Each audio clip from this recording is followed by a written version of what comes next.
बिस्मिल्लाहिर्रहमानिर्रहीम। Dear students, अस्सलाम वालेकुम। उम्मीद है आप लोग खैरियत से होंगे। सबसे पहले तो मैं ये कहूँ कि हमने जो है अकाउंटिंग के जो पिछले लेक्चर्स पढ़े उसमें हमने जो है रिकॉर्डिंग किया, ठीक है, जर्नल में।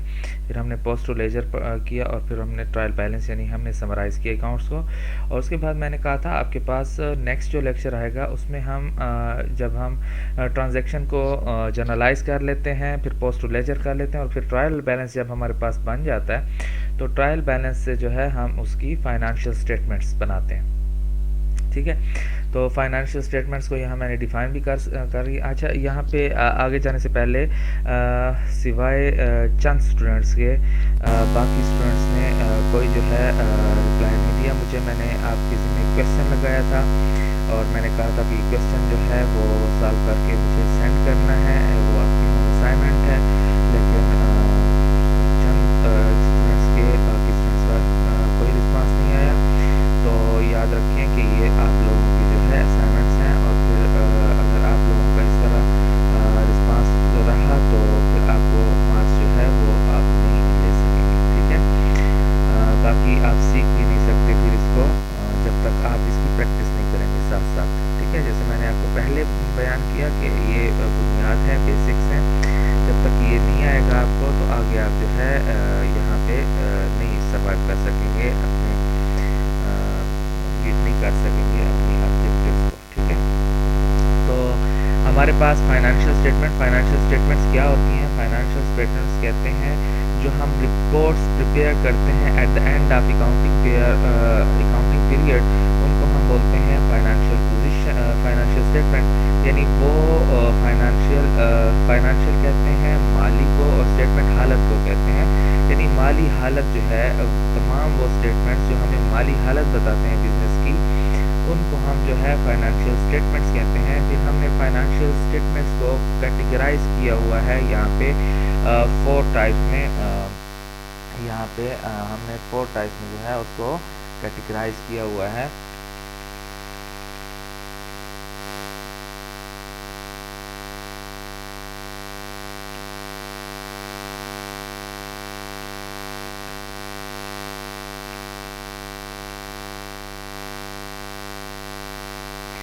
अच्छा, हमारे पास जो है 4 किस्म की बेसिक जो है फाइनेंशियल स्टेटमेंट बनाई जाती हैं।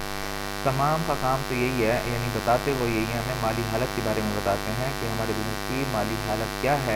लेकिन उसको जो है हम कैटेगराइज कर देते हैं 4 टाइप्स में। तो फिर हर एक फाइनेंशियल स्टेटमेंट का जो है अलग अलग फीचर आ जाता है, ठीक है।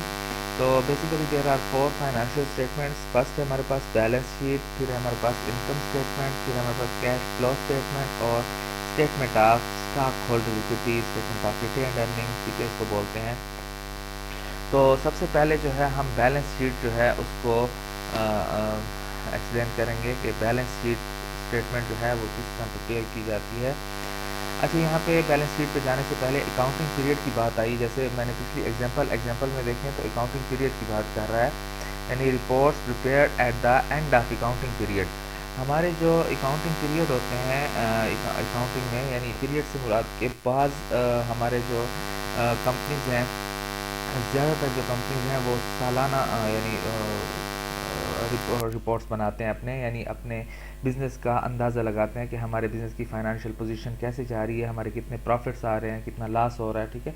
तो जितने भी बड़े बिजनेसेस हैं तकरीबन जो है वो सालाना यानी साल के आखिर पे जो है वो इस चीज़ को फाइनेंशियल स्टेटमेंट को प्रिपेयर करते हैं। वैसे जनरली जो है eight the end of accounting period से मुराद बाज़ ऑर्गेनाइजेशन जो हैं, छोटी ऑर्गेनाइजेशन होती हैं, वो मंथ के एंड पे भी जो है वो बना सकती हैं फाइनेंशियल स्टेटमेंट्स।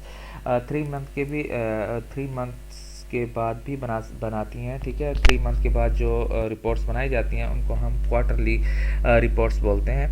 और जो 6 मंथ के बाद बनाई जाती हैं रिपोर्ट्स उनको हम सेमी एनुअल रिपोर्ट्स कहते हैं। और जो 1 साल के बाद फाइनेंशियल स्टेटमेंट्स बनाई जाती हैं उनको हम एनुअल रिपोर्ट्स बोलते हैं। तो ये बिज़नेस पे डिपेंड करता है कि वो जो है उसका अकाउंटिंग पीरियड जो है वो 3 मंथ्स है, 1 मंथ है, 6 मंथ है या फिर 1 ईयर है, ठीक है। तो अकाउंटिंग पीरियड जो है ये इसको कहते हैं, ठीक है। यानी हर ऑर्गेनाइजेशन के एंड अकाउंटिंग पीरियड एंड कौन सा है। तो अकाउंटिंग पीरियड को मैंने यहाँ पे डिफाइन किया अ स्पेन ऑफ टाइम, यानी एक टाइम पीरियड जो at the end of which accounting books are closed to determine profit and loss of the company, ठीक है। यानी वो अकाउंटिंग पीरियड का एंड जिस पे जो है कंपनी जो है अपना प्रॉफिट और लॉस जो है वो कैलकुलेट करती हैं, और साथ में ये कैलकुलेट करते हैं कि कंपनी की माली हालत क्या है, तो उसको हम जो है अकाउंटिंग पीरियड बोलते हैं, ठीक है। अच्छा, अकाउंटिंग पीरियड जो है बेसिकली हमारे पास तीन किस्म के अकाउंटिंग पीरियड चल रहे हैं हमारे पास। एक हमारे पास फिजिकल ईयर चलता है, एक हमारे पास कैलेंडर ईयर चलता है, और हमारे पास एक बिजनेस ईयर चलता है। यानी जो ऑर्गेनाइजेशन अपने एनुअल अकाउंट्स जो है अपने एनुअल रिपोर्ट्स बनाती हैं, यानी एक साल का उनका जो है पीरियड होता है जिनका, उनका जो है बेसिकली 3 ईयर जो है वो हमारे पास फिजिकल ईयर, ये बहुत ज़्यादा टर्मिनोलॉजीज यूज़ होंगी आगे, फिजिकल ईयर, कैलेंडर ईयर और बिजनेस ईयर। तो आपका फिजिकल ईयर जो होता है वो बाज़ ऑर्गेनाइजेशन जो है वो फिजिकल ईयर जो है वो यूज़ करते हैं, यानी उनका स्टार्ट डे जो होता है वो बिज़नेस का स्टार्ट डे जो होता है वो जुलाई 1 होता है, और एंड डेट जो होती है वो जून 30 होती है। अमूमन जो है बैंक्स जो है वो फिजिकल ईयर को फॉलो करते हैं। आप देखें कि 1 जुलाई को अक्सर बैंक की छुट्टी होती है, क्योंकि वो उन्होंने 30 जून को अपने सारे फाइनेंशियल स्टेटमेंट्स, फाइनेंशियल रिपोर्ट्स बनाई होती हैं, तो एक दिन उनको जो है पहला दिन जो होता है यानी ईयर स्टार्ट का, तो उनकी फिर इसलिए छुट्टी होती है। तो उनका फिजिकल ईयर वो ईयर होता है जो स्टार्ट होता है जुलाई 1 से और एंड होता है जून 30 को। कैलेंडर ईयर जैसे आपके कैलेंडर में शो होता है जनवरी 1 टू दिसंबर 31। बिजनेस ईयर हमारे पास कौन सा होता है? बिजनेस ईयर हमारे पास जो है ये डिफरेंट ऑर्गेनाइजेशन जो है बिजनेस ईयर जो फॉलो करती हैं वो मार्च 1 से स्टार्ट होता है और फरवरी 28 पे जो है उसका एंड होता है, ठीक है। तो ये डिफरेंट जो है हमारे पास अकाउंटिंग पीरियड जो है वो स्टार्ट और एंड उनके ये हैं। तो ये आपके अकाउंटिंग में आगे यूज़ होने वाले हैं, इसलिए मैं आपको बता रहा हूँ कि फिजिकल ईयर वो होता है जो जुलाई 1 से स्टार्ट होता है और जून 30 पे, ठीक है। ये सारे मैंने दे दिए हैं। उसके बाद हम नेक्स्ट स्लाइड पे चलते हैं। नेक्स्ट स्लाइड पे हमारे पास बैलेंस शीट को डिफाइन किया मैंने। बैलेंस शीट क्या है? It is a financial statement which tells us about the financial position of the business, ठीक है। ये हमें बिज़नेस की माली हालत के बारे में बताती है ये स्टेटमेंट जो है। वैसे तो तमाम स्टेटमेंट हमें जो है फाइनेंशियल स्टेटमेंट जो है उनका नाम ही माली हालत बताने के लिए, लेकिन इसको कहते हैं financial position of the company. फिर उसको 4 को कैटेगराइज किया है, तो हर एक की जो है वो अलग अलग। तो ये फाइनेंशियल पोजीशन जो बताती है वो with respect to asset, liabilities and owner equity बताती है कि ऑर्गेनाइजेशन के पास अपने एसेट्स कितने हैं, हमने लोगों के उससे उधार कितने लिए हुए हैं, लाइबिलिटीज़ ये होते हैं उधार, ठीक है। यानी हमारी जो फाइनेंशियल स्टेटमेंट है वो जो बैलेंस शीट है कोई भी इसको यानी देख के समझ सकता है कि इसके अपने बिज़नेस के एसेट्स कितने हैं, कितने इसने उधार लिए हुए हैं, और इसका जो है अपना सरमाया कितना, ऑनर इक्विटी यानी मालकान का सरमाया जो है वो कितना इन्वेस्ट हुआ पड़ा है। तो eight the end of specific period, यानी एक स्पेसिफिक पीरियड के एंड पे, जैसे मैंने कहा कि eight the end of 1 year, eight the end of 6 month, eight the end of 3 month, ठीक है। तो eight the end of specific period जो है अपने बिजनेस के एसेट, लाइबिलिटी और ओनर इक्विटी देख के माली हालत का अंदाज़ा लगाना, ये बैलेंस शीट में आपको जो है। तो बैलेंस शीट डिस्क्राइब, बाज़ लोग कहते हैं कि बैलेंस शीट जो है describe the snapshot of the company financial position, यानी स्नैपशॉट प्रोवाइड करती है कंपनी की फाइनेंशियल माली हालत के बारे में। बैलेंस शीट क्या स्नैपशॉट प्रोवाइड करती है कंपनी की माली हालत के बारे में, ठीक है। तो बैलेंस शीट को मैंने डिफाइन कर दिया, यानी बैलेंस शीट क्या होती है? बैलेंस शीट वो होती है जो किसी भी बिजनेस की माली हालत बताती है with respect to asset, liabilities and owner equity, के उस ऑर्गेनाइजेशन के पास कितने मालिकान हैं, उनका कितना सरमाया है, कितने एसेट्स हैं उनके पास अपने, और कितने जो है उन्होंने लाइबिलिटीज़ उधार लिए हुए। अच्छा, ये बैलेंस शीट जो है इसको हम statement of sources and resources भी बोलते हैं, ठीक है। बैलेंस शीट के 2 और नाम भी हैं, एक तो हम इसे बैलेंस शीट बोलते हैं, उसके अलावा इसको हम statement of sources and resources भी बोलते हैं। Statement of sources and resources से क्या मुराद? देखें, सोर्सेज होते हैं ज़राए और रिसोर्सेज होते हैं आपके वसाइल। तो वसाइल जो होते हैं वो आपके अपने होते हैं, सोर्सेज जो हैं वो आपके ज़राए होते हैं, यानी जहाँ से आपने लोन्स वगैरह इकट्ठे किए होते हैं। तो left hand side of the balance sheet, यानी आपकी जो अभी हमने बैलेंस शीट बनाना नहीं सीखा, ठीक है, यानी एसेट्स जो होते हैं हमारे एसेट, वो जो होते हैं हमारे एसेट्स जो हैं वो हमारे पास रिसोर्सेज होते हैं, और हमारे पास लाइबिलिटी साइड जो होती है वो हमारे सोर्सेज होते हैं। तो इसलिए हम इसको बोलते हैं statement of sources and resources. जब मैं इसको फॉर्मेट आपको दिखाऊंगा तो साथ में फिर आपको बताऊंगा। और दूसरा नाम इसको स्टेटमेंट ऑफ ओन एंड ओज भी बोलते हैं। Statement of own, O W N own, and owes, O W E ओ, ओ मतलब पराया, ठीक है, ओन मतलब अपना। स्टेटमेंट ऑफ ओन एंड ओज भी इसको बोलते हैं।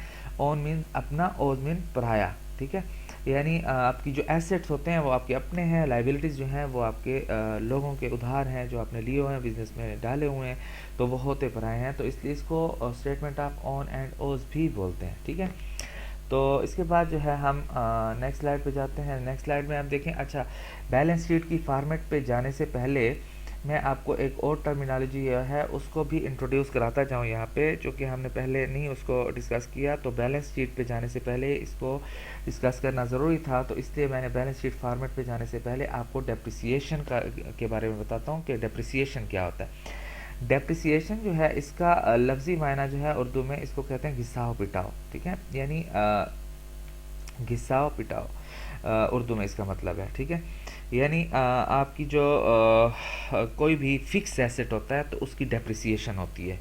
यानी हमारे पास एसेट जो है कितनी किस्म के होते हैं, एक करंट एसेट होते हैं हमारे पास, एक फिक्स एसेट होते हैं। तो फिक्स एसेट हमारे पास कौन से होते हैं, मैंने आपको पहले बताया, land, building, office equipment, machinery, ठीक है, फर्नीचर, ये तमाम एसेट जो हैं आपके पास फिक्स एसेट्स हैं।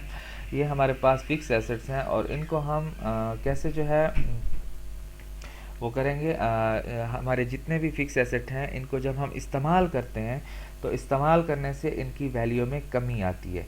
अब देखें, फर्नीचर इस्तेमाल करते हैं हम, तो फर्नीचर यूज़ करने से उसकी घिसाव पिटाव होता है तो उसकी वैल्यू में कमी आती है, ठीक है। इस तरीके से हम कोई मशीनरी है जब उसको यूज़ करते हैं, आप गाड़ी लेते हो, नई गाड़ी लेते हो, तो उसको जब इस्तेमाल करते हो तो टाइम के साथ साथ उसकी वैल्यू में कमी आती है। तो उसको हम, जो वैल्यू में कमी आती है टाइम के साथ, उसको हम डेप्रिसिएशन बोलते हैं। उसको हम क्या बोलते हैं, डेप्रिसिएशन, यानी decrease in the value of fix asset with the use of fix asset या फिर पैसेज ऑफ टाइम, ठीक है। यानी टाइम के साथ साथ decrease in the value of fix asset जो आती है उसको हम डेप्रिसिएशन बोलते हैं। और इसकी डेफिनेशन जो है यहाँ पे मैंने लिखी है, the conversion of fix asset, the conversion of fix cost of fix asset, the conversion of cost of fix asset, ठीक है। ये the conversion of cost of fix asset, यानी फिक्स एसेट की जो कास्ट होती है, यानी जो लागत होती है, जो हमने पैसे उस पर लगाए होते हैं, इनटू एक्सपेंस, जब वो हम उसको यूज़ कर लेते हैं। देखिए, मैंने आपको पहले भी बताया था, एसेट और एक्सपेंस में डिफरेंस बताया था। मैंने आपको कहा था कि वो चीज़ जो आपने इस्तेमाल नहीं की होती अभी तक, तो वो आपका एसेट होता है। और जब आप उस चीज़ को इस्तेमाल, यानी आपने कोई चीज़ परचेज़ की, तो जब तक आपने उसको इस्तेमाल नहीं किया तो वो आपके पास एसेट है। और जब जो आप उसको इस्तेमाल करते जाते हो तो वो चीज़ जो है आपकी एसेट जो है वो कन्वर्ट होती जाती है एक्सपेंस में। तो यहाँ पे वही बात करता है कि आपकी जो कास्ट है किसी भी फिक्स एसेट पे जो आपने लगाई है, तो जो उसका हिस्सा आप एक्सपायर करते जाते हैं, यानी इस्तेमाल करते जाते हैं, तो वो एक्सपेंस में कन्वर्ट होता जाता है। तो वो कहता है conversion of cost of fix asset into expense over the number of year of its useful life. अच्छा, यहाँ पे इस बात को समझें, over the number of year of its useful life. आप देखें, अक्सर जितनी भी आप चीज़ें लेते हैं तो उनकी एक यूज़फुल लाइफ होती है, ठीक है। यानी आप कोई मशीनरी ख़रीदते हो तो उसकी एक यूज़फुल लाइफ होती है। फॉर एग्जांपल, आपने एक बाइक ख़रीदा तो उसकी यूज़फुल लाइफ 30 ईयर है फॉर एग्जांपल, ठीक है। यानी इसकी 30 साल जो है ये इस्तेमाल हो सकेगा, उसके बाद जो है ये स्क्रैप में चला जाएगा। स्क्रैप कहते हैं ख़ाम माल में, फिर उसके बाद उसकी कोई वैल्यू, ये कबाड़ पे इसको जो है बेचना होता है। यानी 30 साल उसकी अगर यूज़फुल लाइफ है तो हर साल जो है वो इस्तेमाल होगा। तो हर साल पे अगर फॉर एग्जांपल 30,000 का एक बाइक लिया है आपने, तो 30 साल उसकी फॉर एग्जांपल यूज़फुल लाइफ है। तो यानी एक साल जब वो इस्तेमाल होगा तो अकाउंटिंग में हम उसको कहते हैं कि एक साल जब वो इस्तेमाल होगा तो एक हज़ार उसकी यानी वैल्यू में कमी आ गई फॉर एग्जांपल, तो उसको हम कहते हैं कि ये इसका डेप्रिसिएशन, यानी 1 साल की डेप्रिसिएशन। तो 1 साल इस्तेमाल करने से उसकी वैल्यू में 1000 कमी आ गई। तो उसको हम डेप्रिसिएशन एक्सपेंस कैलकुलेट कैसे करते हैं, उसके लिए हमारे पास फार्मूला है। उसको हम कहते हैं कास्ट माइनस स्क्रैप वैल्यू या साल्वेज वैल्यू। ठीक है, यानी कास्ट यानी एक चीज़ जो आपने ली, मशीनरी आपने ली फॉर एग्जांपल 35,000 पे, कितने की ली आपने 35,000 पे, और आप उसको सपोज करते हैं कि जब ये बिल्कुल कबाड़ पे इसको हमने बेचना पड़ा तो ये 5,000 की बिकेगी फॉर एग्जांपल। यानी बिल्कुल आपने इसको बाइक को जब इसको बिल्कुल ये किसी काम का नहीं रहेगा, फिर स्क्रैप में अगर इसको कबाड़ पे हम बेचेंगे तो 5,000 इसकी फिर भी वैल्यू होगी। तो उसके बाद divide by useful life. Useful life होती है यानी आपको जो उसकी एक्सपायरी पीरियड दिया जाता है, यानी ये 30 साल इस्तेमाल होगा, 20 साल इस्तेमाल होगा, यानी उसका जितनी भी यूज़फुल लाइफ है तो वो होती है। फॉर एग्जांपल यहाँ पे 30 ईयर है। ठीक है, एक आपने बाइक लिया, उसकी कीमत है यानी जब आप ले रहे हो 35,000 का है, माइनस 5,000 उसकी है स्क्रैप वैल्यू, यानी वो बिल्कुल कबाड़ हो जाएगा तो वो 5,000 का बिकेगा। तो 35,000 माइनस 5,000 डिवाइड बाय, अगर उसकी यूज़फुल फॉर एग्जांपल 30 ईयर है, डिवाइड बाय 30। ठीक है, तो जब आप इसको 35,000 monthly 5,000 30,000 divide by useful life 30 अगर आप करेंगे तो आपके पास आएगा 1,000। ठीक है, इट मीन्स कि आप 1 साल जब अपने बाइक को यूज़ करेंगे तो उसका डेप्रिसिएशन एक्सपेंस जो होगा, यानी उसकी डेप्रिसिएशन जो होगी वो 1,000 उसकी वैल्यू में कमी आएगी अकाउंटिंग के हिसाब से। ठीक है, अकाउंटिंग के हिसाब से उसकी वैल्यू में कितनी कमी आएगी, 1,000 की। अगर वो 2 साल इस्तेमाल करेंगे तो उसकी वैल्यू में 2,000 की कमी आएगी। 3 साल आप इसको इस्तेमाल करेंगे तो उसकी वैल्यू में अकाउंटिंग के हिसाब से कितनी वैल्यू की कमी आएगी, 3,000 की। ठीक है, तो इसको हम बोलते हैं डेप्रिसिएशन एक्सपेंस, कि हमारा जो है बिज़नेस में हम जो ये एसेट 1 साल हमने इस्तेमाल किया तो इसका भी खर्चा आया है हमारा 1,000 का। बाकी जितने एक्सपेंस हम कैलकुलेट कर रहे होते हैं उसके साथ डेप्रिसिएशन एक्सपेंस को भी डालते हैं कि हमारी जो बिल्डिंग यूज़ हुई, हमारे पास जो इक्विपमेंट यूज़ हुई है तो उनका भी हमारे पास एक्सपेंस, उसको भी साथ में हम डालते हैं। अच्छा, एक और टर्मिनोलॉजी यहाँ पे हमारे पास यूज़ होती है अकामुलेटेड डेप्रिसिएशन। ये क्या है, डेप्रिसिएशन एक्सपेंस है। एक और टर्मिनोलॉजी हमारे पास यूज़ होती है अकामुलेटेड डेप्रिसिएशन। अकामुलेट का मतलब होता है इकट्ठा कर देना डेप्रिसिएशंस को। अब फॉर एग्जांपल एक बाइक है, वो 3 साल फॉर एग्जांपल यूज़ हो चुका है, तो 1 साल की उसकी डेप्रिसिएशन यहाँ पे एग्जांपल में मैंने आपको जब कैलकुलेट की, 1 साल की डेप्रिसिएशन अगर उसकी 1,000 हो रही है तो 3,000 की उसकी अकामुलेटेड डेप्रिसिएशन, यानी 3 साल की इकट्ठी डेप्रिसिएशन जो है उसकी कितनी हो जाएगी, 3,000। तो उसको हम बोलते हैं अकामुलेटेड डेप्रिसिएशन। ठीक है, तो ये दो टर्मिनोलॉजी, डेप्रिसिएशन एक्सपेंस यानी एक महीने के लिए आप निकालते हो, 1 साल के लिए निकालते हो। ठीक है, उसको हम बोलते हैं depreciation expense for the year, depreciation expense for the month, इसका इतना है। ठीक है, अब उसको 3 साल के लिए, 4 साल के लिए जब आप उसको यूज़ कर लेते हो तो उसको हम कहते हैं कि इसका अकामुलेट डेप्रिसिएशन, यानी इकट्ठा इसका डेप्रिसिएशन जो है वो इतना इस्तेमाल हो चुकी है। ठीक है, तो इसलिए मैंने बताने का यहाँ पे मकसद ये था कि जब भी हम बैलेंस शीट बनाते हैं तो उसमें हमारा एसेट जो होता है, फिक्स एसेट जो होते हैं हमारे पास, उसकी वैल्यू में से जो है हम जितनी वो इस्तेमाल हो चुकी होती है वो उसको हम लेस करते होते हैं। उसको हम क्या करते होते हैं, लेस करते होते हैं। इसलिए जो है मैंने आपको यहाँ पे बताने का मकसद ये था।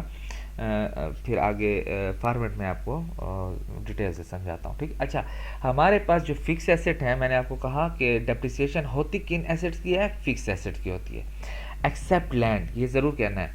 ठीक है, कि हमारे पास डेप्रिसिएशन जो है होती है तमाम फिक्स एसेट की, एक्सेप्ट लैंड, माँ सिवाय जो है ज़मीन के।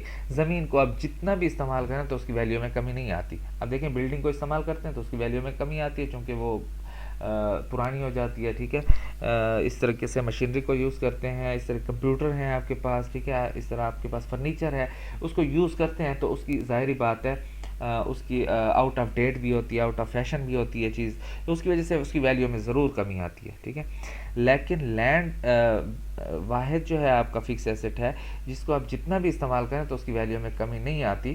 ठीक है, उसको हम बोलते हैं लैंड जो है, इसलिए हम उसके साथ बोलते हैं जब हम डिफ़ाइन करते हैं डेप्रिसिएशन को कि all the fix assets are depreciable except land, हम साथ में कहते हैं। अच्छा, बाज़ लोग ये क्वेश्चन करते हैं कि भाई लैंड जो है अगर आपके पास है तो उस पे अगर पानी आ जाता है तो फिर उसकी वैल्यू में भी तो कमी हो जाती है, यानी कोई सैलाब आ जाते हैं, कोई पानी वाली ज़मीन है उस पर पानी आ गया तो उसकी वैल्यू में कमी आ गई।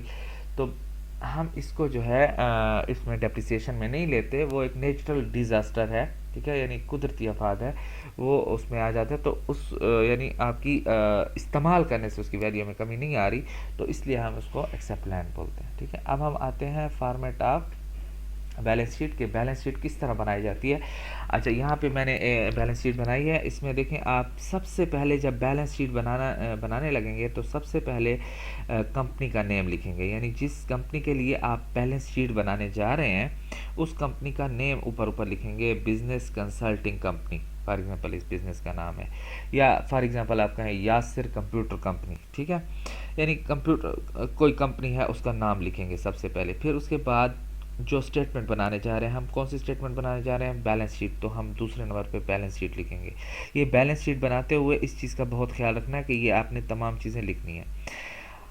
तीसरे नंबर पे हम लिखते हैं कि जिस टाइम पीरियड के लिए बना रहे हैं उस टाइम पीरियड को यहाँ पे लिखना होता है एज एट दिसंबर, यानी हम अब कब बना रहे हैं, दिसंबर 31 2015 पे बना रहे हैं फॉर एग्जांपल। तो वो डेट डालेंगे जिस डेट पे आप जो है यहाँ पे बैलेंस शीट बनाने जा रहे होंगे, वो डेट इसी फॉर्मेट में डालनी होगी, दिसंबर 31 2000 जो भी है, ठीक है, डेट। उसके बाद हम आ जाते हैं, एक साइड पे हमारे पास बैलेंस शीट में एसेट होते हैं और एक साइड पे हमारे पास होते हैं लाइबिलिटीज़ एंड ओनर इक्विटी या स्टॉक होल्डर इक्विटी, ठीक है। लाइबिलिटीज़ एंड ओनर्स इक्विटी भी बोलते हैं, स्टॉक होल्डर्स इक्विटी भी बोलते हैं, ठीक है। तो इसको हम जो है, एक साइड पे हमारे पास एसेट होते हैं, जैसे मैंने आपको पहले कहा कि बैलेंस शीट के दो नाम हैं, ठीक है, और भी हैं। इसको एक साइड इसकी ये रिसोर्स साइड है, ये हमारे अपने वसाइल हैं, ये हमारे पास वाजबात हैं, ठीक है। तो left hand side of the business जो है ये रिसोर्सेज हैं, right hand side of the business जो है वो हमारे पास सोर्सेज हैं। ये ओन है यानी हमारे अपने हैं, ये ओज हैं, पराए हैं, ठीक है। तो इसलिए हमारे पास जो दो नाम बताए मैंने यहाँ पे आपको फिर मैंने डिटेल में बता दिया, ठीक है। फिर हमारे पास आते हैं करंट एसेट। अब एसेट में सबसे पहले यानी क्वेश्चन में देखेंगे करंट एसेट की, हमारे पास करंट एसेट जहाँ जहाँ पड़े हैं उसको हमने, फॉर एग्जांपल कैश हमारे पास जितनी अमाउंट की है वो डाल दी, account receivable, prepaid building rent. Prepaid मैंने आपको कहा प्रीपेड होता है हमारे पास प्रीपेड एक्सपेंस, मैंने आपको पहले बताया था, वो हमारे पास एसेट होता है, यानी वो चीज़ जिसको हमने इस्तेमाल ना किया हो उसके लिए पेमेंट हमने पहले से कर रखी हो तो वो हमारा एसेट होता है, ठीक है। अनएक्सपायर्ड इंश्योरेंस, यानी इंश्योरेंस जो है जिसको हमने इस्तेमाल नहीं किया और उसके लिए हमने पे कर रखा है, तो वो भी हमारे पास इंश्योरेंस, अनएक्सपायर्ड इंश्योरेंस को बोलते हैं या प्रीपेड इंश्योरेंस भी बोलते हैं, ठीक है। बाज़ जगहों पे अनएक्सपायर्ड इंश्योरेंस होता है, बाज़ जगह पे प्रीपेड इंश्योरेंस बोलते हैं। तो प्रीपेड वाली जो चीज़ होती है वो हमारे पास एसेट होते हैं, ठीक है। सब ऑफिस सप्लाई जो है वो हमारे पास करंट एसेट है। तो बैलेंस शीट बनाते हुए सबसे पहले करंट एसेट क्वेश्चन के अंदर जितने भी होते हैं उनको आपने तरतीब से जो है वो लिख लेना होता है, ठीक है। तरतीब में लिख के उसकी जितनी भी अमाउंट बनती है उनको आपने प्लस कर लेना है। ये आपकी जितनी भी अमाउंट है, कैश है, अकाउंट रिसीवेबल है, प्रीपेड है, जितनी भी अमाउंट बनती है इसको आपने टोटल कर लेना है और लिख लेना है टोटल करंट एसेट, ठीक है, कि हमारे पास करंट एसेट जो है वो टोटल ये है। अब आप हमारे पास आते हैं नॉन करंट एसेट, या हम इसको बोलते हैं फिक्स एसेट। फिक्स एसेट को हम नॉन करंट एसेट भी बोलते हैं, हम उनको फिक्स एसेट भी बोलते हैं। आप लिख सकते हैं फिक्स एसेट भी लिख सकते हैं, नॉन करंट एसेट भी लिख सकते हैं। अब उसमें हमारे पास क्वेश्चन में फॉर एग्जांपल लैंड पड़ी है तो हम लैंड लिख लेंगे, बिल्डिंग पड़ी है बिल्डिंग लिख लेंगे, इक्विपमेंट पड़ी है इक्विपमेंट लिख लेंगे। अब फॉर एग्जांपल हमारे पास इक्विपमेंट पड़ी है और साथ में हमारे पास क्वेश्चन के अंदर ये भी है कि ये इक्विपमेंट जो है हम इतना इस्तेमाल कर चुके हैं। एकामुलेटेड डेप्रिसिएशन का क्या मतलब होता है, एकामुलेटेड डेप्रिसिएशन और आगे इक्विपमेंट लिखा हो तो इसका ये मतलब होता है कि इक्विपमेंट तो हमारा था 9000 का जब हमने लिया था, उसमें से हम जो है 3600 का इस्तेमाल कर चुके हैं इसको। तो अब इसकी रिसेंट कीमत जो है अकाउंटिंग के हिसाब से वो कितनी है, 5400 है, यानी 9000 माइनस 3600 5400। तो हमने वो वैल्यू बैलेंस शीट में लिखनी होती है जो उसकी जो है बुक वैल्यू होती है, यानी मौजूदा कीमत जो उसकी होती है वो हमने रिकॉर्ड करनी होती है बैलेंस शीट में। तो इसलिए हम इक्विपमेंट की ओरिजिनल कीमत जो हमने ली होती है वो डाल देते हैं, साथ में उसमें से माइनस कर लेते हैं कम्युलेटेड डेप्रिसिएशन को, यानी वो जितनी इस्तेमाल हो चुकी होती है उसकी वैल्यू उससे उतनी माइनस कर लेते हैं। तो यानी जहाँ भी आपके पास क्वेश्चन में अकमुलेटेड डेप्रिसिएशन बिल्डिंग हो, अकमुलेटेड डेप्रिसिएशन मशीनरी हो, अकमुलेटेड डेप्रिसिएशन इक्विपमेंट हो, तो उसमें से उस यानी एसेट्स में से उसकी वो वैल्यू निकालनी होगी, लेस करनी होगी। ठीक है, तो उसको लेस किया हमने तो ये 5400 आई। तो हमारे पास टोटल एसेट कितने हो गए, यानी ये हमारे पास टोटल करंट एसेट थे और ये हमारे पास हो गए टोटल फिक्स एसेट। इस क्वेश्चन में एक ही था। ठीक है, तो हमारे पास टोटल एसेट जो हो गए वो हो गए 1,01,000। कितने हो गए? 1,01,000। अब हम दूसरी साइड पे जाते हैं, हमारे पास लाइबिलिटीज़ कितनी है। हमारे पास लाइबिलिटीज़ जो हैं वो नोट्स पेबल हमने वो उधार जो रिटर्न में हमने लिया हुआ है 5,000 वो है। अकाउंट्स पेबल हमने 1,600 जो है और उधार लिया। और सैलरीज पेबल हमने अपने एम्प्लॉयज़ को जो है सैलरीज उनसे काम ले लिया है लेकिन उनको पैसे हमने देने हैं, तो ये हमारे लिए लाइबिलिटी होती है, वो 2,000 है for example. Income tax payable हमने इनकम टैक्स देना है अभी तक, तो वो 3,000 है। अनअर्न्ड सर्विस रेवेन्यू, अच्छा यहाँ पे ये चीज़ नहीं है, रेवेन्यू तो आपने पढ़ा है, तो रेवेन्यू हमारा जो है बैलेंस शीट का हिस्सा नहीं है। रेवेन्यू जो है हमारा बैलेंस शीट का हिस्सा नहीं है। मैंने आपको कहा था कि बैलेंस शीट में एसेट्स, लाइबिलिटीज़ और ऑनर इक्विटी आती हैं, लेकिन यहाँ पे रेवेन्यू की बात नहीं है, यहाँ पे है अनअर्न्ड रेवेन्यू। क्या है? Unearned revenue. अनअर्न्ड मतलब होता है, एक होता है अर्न्ड रेवेन्यू, एक होता है अर्न्ड रेवेन्यू, वो रेवेन्यू होता है।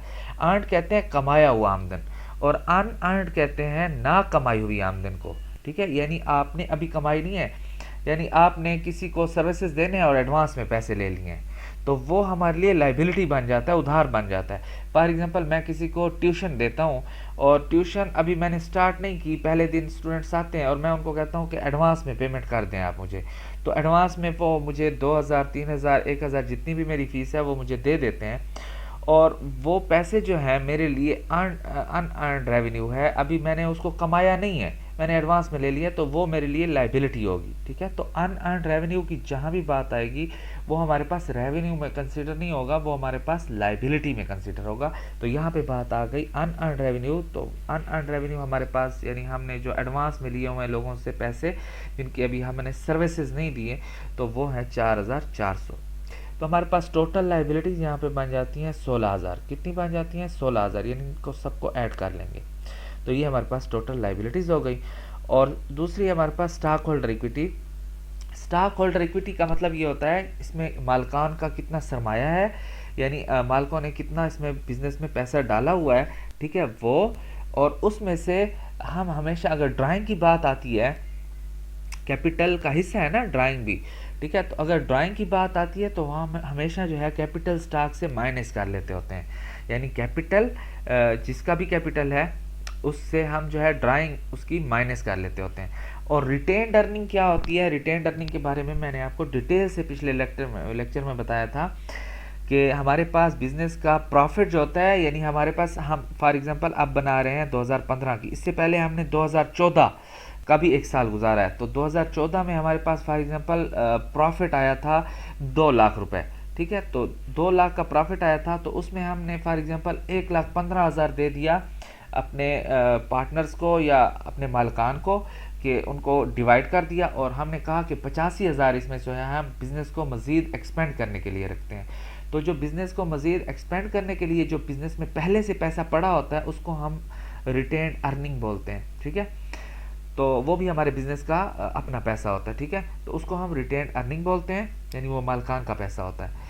और जो हम पैसा दे देते हैं उसको हम डिविडेंड बोलते हैं। तो जो पैसा पहले से भी पड़ा होता है उसको भी यहाँ पे हम ऐड कर लेते हैं, यानी रिटेन्ड अर्निंग की बात आती है अगर बिजनेस में है तो उसको हम कैपिटल में ऐड कर देते हैं। और अगर ड्राइंग की बात होती है, चूंकि ड्राइंग बिजनेस का वो पैसा होता है जो मालिक अपने ज़ाती इस्तेमाल के लिए निकाल लेता है, तो अगर वो बिजनेस में पड़ा है तो उसको हम इससे माइनस करते हैं कैपिटल से हमेशा। ठीक है, तो यहाँ पे बात ड्राइंग की नहीं आई हुई, यहाँ पे कैपिटल स्टॉक है और रिटेन्ड अर्निंग है, तो ये दोनों, इनको हम ऐड कर लेते हैं और वो 85,000 हो गए। तो हमारे पास total liabilities and stock holder equity कितनी हो गई, यानी टोटल लाइबिलिटीज़ हमारे पास थे 16,000 और टोटल स्टॉक होल्डर इक्विटी हमारे पास है 85,000। तो इन दोनों को जब प्लस करेंगे तो ये 1,01,000 हमारे पास आ गया। तो ये हमारे पास दोनों को मिला के ये हमारे पास टोटल एसेट साइड हो गई, ये हमारे पास total liabilities and owner equity side हो गई। हमारे पास अकाउंटिंग में इक्वेशन है, वो इक्वेशन क्या है, assets is equal to liabilities plus owner equity, कि एसेट जो है वो हमेशा इक्वल होंगे लाइबिलिटी और ओनर इक्विटी साइड के। ठीक है, तो हमारी बैलेंस शीट जो है वही हमारी अकाउंटिंग इक्वेशन भी उसको बोलते हैं। तो देखें, अब asset is equal to liabilities plus stock holder equity या ओनर इक्विटी। तो ये जब भी आप बैलेंस शीट बनाएंगे तो आपकी दोनों साइडें, यानी आपकी एसेट साइड और आपकी लाइबिलिटीज़ ओनर इक्विटी साइड दोनों इक्वल आनी चाहिए। ठीक है, तो ये हमारे पास बैलेंस शीट। अब बैलेंस शीट को हम क्वेश्चन में आगे बनाएंगे तो आपको मज़ीद समझ आएगी, लेकिन फ़िलहाल मैंने आपको इसका फार्मेट बता दिया कि बैलेंस शीट को इस फार्मेट पे बताएं। अच्छा, बैलेंस शीट के हमारे पास बेसिकली दो फार्मेट हैं जो हम ज़्यादातर यूज़ करते हैं बिज़नेस में बैलेंस शीट को बनाते हुए। ये जो बैलेंस शीट मैंने आपको बताई है, ये अकाउंट फॉर्म इसको कहते हैं। इसको कौन सी फॉर्म कहते हैं, अकाउंट फॉर्म। ये जो मैंने ड्रा की है इसको बोलते हैं अकाउंट फॉर्म, यानी एक साइड पे एसेट और एक साइड पे लाइबिलिटीज ओनर इक्विटी। इसको हम इक्वेशन फॉर्म भी बोलते हैं, इसको हम अकाउंट फॉर्म भी बोलते हैं। ठीक है, दूसरी हमारे पास रिपोर्ट फॉर्म भी है, यानी हमारे पास रिपोर्ट फॉर्म बैलेंस शीट अगर बनानी हो तो वो हमारे पास ये होती है, उसका फॉर्मेट ये है। यानी ऊपर उसी तरीके से बिजनेस नेम, बैलेंस शीट और डेट। ठीक है, इसमें क्या करते हैं हम, एसेट को पहले सारा एक लिख लेते हैं, उसके बाद जहाँ पे एसेट की बात ख़त्म होती है तो हम लाइबिलिटी ओनर इक्विटी साइड को शुरू कर देते हैं। चीज़ वही है, उसमें क्या होता है कि एसेट एक साइड पे, दूसरी साइड पे लाइबिलिटीज ओनर इक्विटी। इसमें क्या होता है, एसेट ऊपर और लाइबिलिटी ओनर इक्विटी नीचे। तो इस फॉर्मेट को हम बोलते हैं रिपोर्ट फॉर्म। ठीक है, तो ये चीज़ वही है बिल्कुल। और इसमें मैंने क्या किया कि इसकी जो राइट हैंड साइड थी उसको मैं जो है एसेट के नीचे ले आया। ठीक है, एसेट के नीचे जब ये आ गई तो ये रिपोर्ट फॉर्म बन गई। और अगर एसेट के सामने है इस साइड पे तो इसको अकाउंट फॉर्म भी बोलते हैं, इसको इक्वेशन फॉर्म भी बोलते हैं बैलेंस शीट की। तो अगर आपको यानी कोई कहता है कि आपने बैलेंस शीट बनानी है और उसमें आपको मेंशन नहीं करता कि आपने कौन सी फॉर्मेट बनानी है, तो आप किसी इन दोनों में से कोई एक फॉर्मेट जो है वो उठा के बैलेंस शीट बना सकते हैं। और हाँ, अगर आप बैलेंस शीट बनाने आपको कहा जाता है क्वेश्चन में कि आपने बैलेंस शीट बनानी है और आपने रिपोर्ट फॉर्म में बनानी है, तो आपने फिर लाजमी ये फार्मेट जो है फिर रिपोर्ट फार्मेट है तो आपने इस फार्मेट में बनानी होगी। और अगर आपको बैलेंस शीट बनाने कहा जाता है कि बैलेंस शीट बनाएं और अकाउंट फॉर्म में बनाएं, तो फिर आपने ये वाली जो है मतलब एक साइड पे एसेट, एक साइड पे लाइबिलिटी ओनर इक्विटी, और दूसरी रिपोर्ट फॉर्म जो है एक ऊपर एसेट नीचे लाइबिलिटी ओनर इक्विटी। ठीक है बच्चे, तो इस आपके पास ट्रायल बैलेंस मौजूद है। पिछला जो हमने क्वेश्चन किया था ना, तो उसमें हमने ट्रायल बैलेंस तक किया था। तो अगर आप ट्राई करना चाहते हैं तो उस ट्रायल बैलेंस को सामने रखें। बैलेंस शीट हमेशा ट्रायल बैलेंस से बनती है। ट्रायल बैलेंस को सामने रखें, उसमें जितनी चीज़ें आ रही हैं उसको पुट कर दें बैलेंस शीट में, उससे आप बैलेंस शीट बना लें। ठीक है, यानी उसमें सिर्फ जो आपके पास ट्रायल बैलेंस पड़ा है उसमें जितने भी एसेट पड़े हैं, उसमें जितने भी लाइबिलिटीज़ पड़े हैं, उसमें कैपिटल और ड्राइंग जो पड़ा है यानी ऑनर इक्विटी का पड़ा है वो आपके बैलेंस शीट के हिस्से हैं। और आप आगे आपके पास रेवेन्यू एक्सपेंसेस जो पड़े हैं उनको आप नहीं छेड़ेंगे, वो इनकम स्टेटमेंट का हिस्सा है। फिर वो इंशाल्लाह हम नेक्स्ट लेक्चर में उसको डिस्कस करेंगे। ठीक है, तो यानी आप वो जो पिछला क्वेश्चन है उसको जो है आप कर सकते हैं, यानी उठा के सामने रख लें और उसी से आप बैलेंस शीट बनाएं और बना के फिर मुझे जो है आप लोग सेंड करें, फिर मैं बताऊंगा आपने ठीक बनाई है या गलत। ठीक है बच्चे, अल्लाह हाफिज़, अल्लाह आपका हामी और नासिर हो।